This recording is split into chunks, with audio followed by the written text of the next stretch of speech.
конференции по нетворкингу, навыкам презентации, построению команды, наставничеству и развитию лидерских качеств.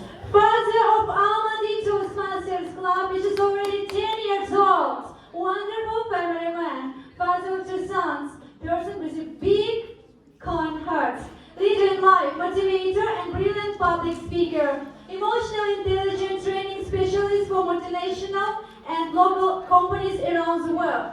Egypt, Turkey, Turkmenistan, Kyrgyzstan, USA, Kazakhstan and China.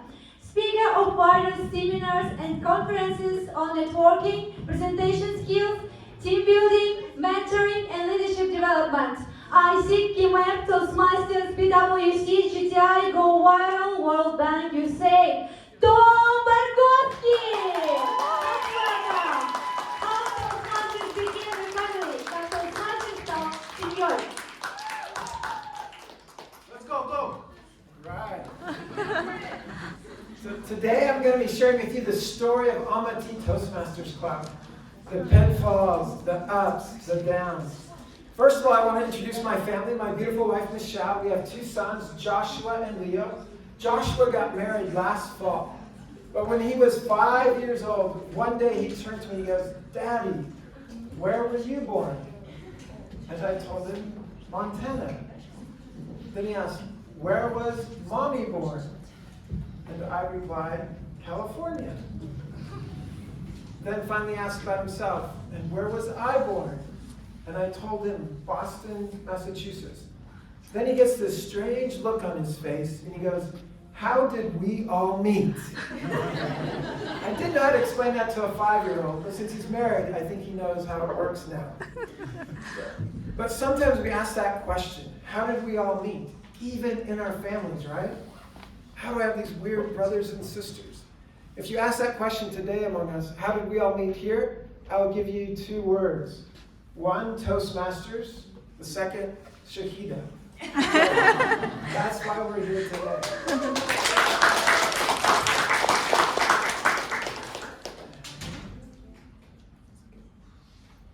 So, Toastmasters International is where leaders are made.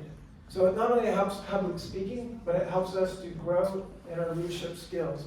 There's over 300,000 members in almost 150 countries around the world. And when we started here in Almaty, we then spread to Shymkent, to Astana, to Dushanbe, Tashkent, different places.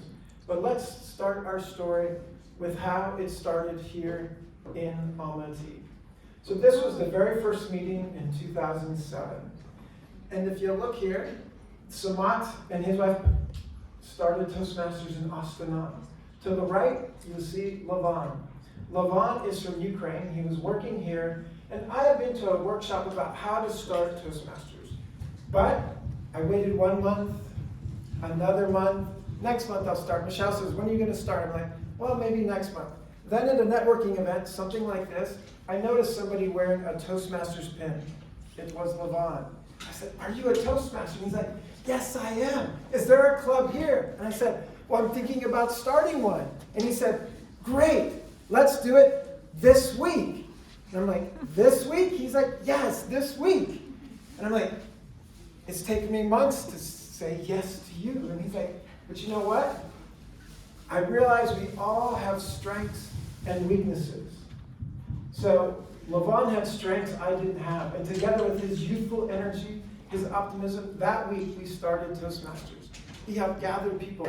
We got together and things began. At first, we were the Almaty Nomad Toastmasters because we tried to find places to meet. We met in places like the Dostik Hotel, Deloitte offices, PwC offices, KIMEP University, Tehran University. And what happened is, in order for us to become official, it took 6 long years to become an officially registered club. Unfortunately, Astana beat us to it. They were first officially. That's because Samat has an MBA in marketing, I believe. And so, but my wife encouraged me to say, "Persevere, you can do this." One of the problems we had is to become official, we need 20 paid members. We would get to 15, 16 people, just 3 more, and then we would lose a place to meet. And while it took us several weeks to find a new place, those people disappeared, and we'd have to start again. But then it was about gathering a leadership team, which we have a great leadership team right now. But in the early years, someone would say, like, they're a key person. And they'd be like, I got a new boss. He wants us to stay late in the office. Someone else would say, I got promoted, but I have to move to Shymkent. Someone else would say those happy words, I'm getting married. I learned to dread those words because it meant those people who were excited about Toastmasters were now excited about something else, and they would disappear. But I'll tell more about marriage later. Then came Greg from Australia, Begzad from Uzbekistan, Alia and other people joined us, and we became official. Now, when Alia became the president after me, she had this great idea. She goes, let's take Toastmasters on the road. Let's do Toastmasters training other places. So we did it with ISEC, we did it with Go Viral, we did it for Technovation and doing pitch training. And actually, Alia trained the Kazakh girls who developed an app that won the worldwide Technovation. So these young Kazakh girls met the CEO of Google in San Francisco as they received their prize. There's amazing, talented people here in Kazakhstan. So we did workshops on pitching. We did it at World Bank, USAID. Then we tried to get other clubs started. We went to Polytech and tried there. We went to Almaty and did a demonstration meeting. Now we have an insider at Almaty. Where is she? She may help us. It's Akirka. But it was finally started at Tehran. The other thing, the idea that started was doing social projects. We just didn't want to be something that was a course, a class that you came once a week to. So we started doing things like the Eco Picnic. And you learn logistical skills, administrative skills, PR skills, how to find partners and do different things. And we picked up a lot of garbage to try and make the world a better place. That's the other thing that we realize in Toastmasters. You find like-minded people who want to give back. They want to help other people. Then the other thing we decided is we need to do social events, not just social projects. This was our first social out bowling, only 5 people. Over the years, social events look more like this, a lot more people coming out. Today, our VP of Social Events is Yerlan. You have to organize. But this is again where you need other people. I'm the type of person that thinks structure, form, let's just do trainings and give people knowledge. And other people said, no, we need to be a community and a family. So through social events, we started doing a gala dinner, celebrating our birthday in December, and just having people gather. Of course, there's the Bow Tie Club. Which one is James Bond? This year at our gala dinner, these 3 people met. We saw one of them on the stage just now. Because of events like this, people get to know each other, and it's not just about learning skills, it's about forming relationships. Then some of them have gone on vacation to this over spring break in different places, and they form close community, and people start doing many other things together. So you see, we do these events. These are the presidents, beginning with me, to Alia, to Aisha, to Gauhar, to my wife Michelle, and now to Aitwar. And Bahadir was president of the Tehran Toastmasters Club. And so it's about passing things on to other people. Why are we like a family? We had a first in our club a few years back. Someone at the end of their speech invited his girlfriend up, and he made a marriage proposal to her. His sister's like, are you crazy? Why at a public speaking club would you make a marriage proposal? But then, as his sister got to know people, be in the event, and actually Alia officiated the wedding. So you need public speaking skills for more than just things like this. You might officiate, which I had to do at my own son's wedding in the fall, so it helped me. So we had a lot of fun with it. But his sister said, now I see that you are a family. I see the love here. And that's what makes Almaty Toastmasters a great thing. We go to the beach. We go to the mountains. We do hikes. One hike turned into a 24-hour hike all night. It was not planned. But we did plan other things like an all-night bike ride. We bike until you see the sunrise in the morning. And I had a conversation with one of our new members who actually joined the leadership team during this time. She's like, I go, what's it like with your balancing your life? And she's like, you know, my family's really upset with me. They're like, you go to Toastmasters on Wednesday night, you have leadership meetings on Sunday. When do we get to see you? Because it becomes a place that people want to be. In fact, I had the same problem with my family. My boy's like, Dad, when are we going to see you? Michelle's like, I think you like Toastmasters more than me sometimes. So She joined Toastmasters to spend more time with me. And so we started something in the club called Talent Talks. People sharing about their skills, their knowledge, their expertise in different ways. Again, becoming a community. Michelle was our president and helped us get through COVID during the pandemic. She was a great leader, pulling people together.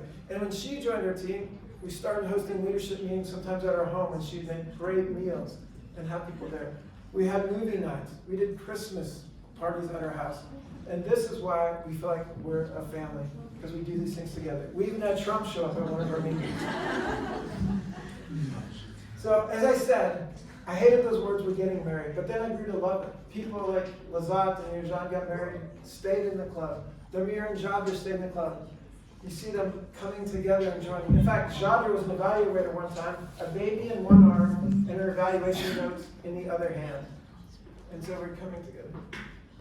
As you have the high points of weddings, we also have sadness when you're a family.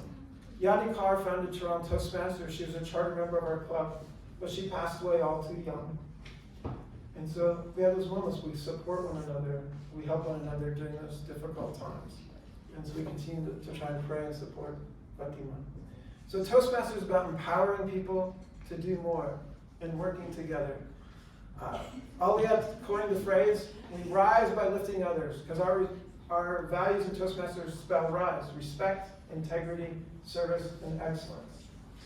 So I think about different things. Our youngest son, Leo, for the longest time said, this is an actual board we used to see who is taller, me or my son.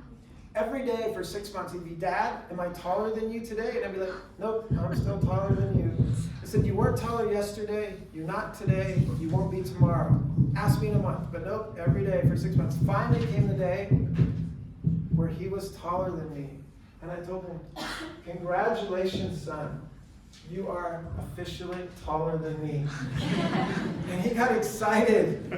And then he got like this weird look. I'm like, what? And he's like, Dad, you're not mad that I'm taller than you, are you? And I said, no.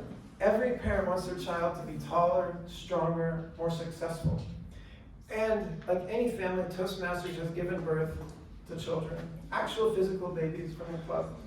But we're also teams that have formed, and forming teams. And from this, we've birthed other clubs better than before, who we hear from next. People have formed these groups to help other people. There's things like Language Mixer. There's things like Deal Makers Club. There's Orators Club in Russian. There's 25 Books Club. All these things were birthed out of Toastmasters. And I'm so excited that people, you saw some people from here today are part of our club. They're better speakers than I am. And I'm excited for that. I rejoice that people are better than me in their third language, not even in their first language. And so we have There's I podcast, things that have formed. And this, like I said, I officiated at my own son's wedding. And I stood there, I said, son, I'm very proud of you. And likewise I say to all of you here, Donna and her team, Shahida and others, I'm proud of you for what you guys are doing.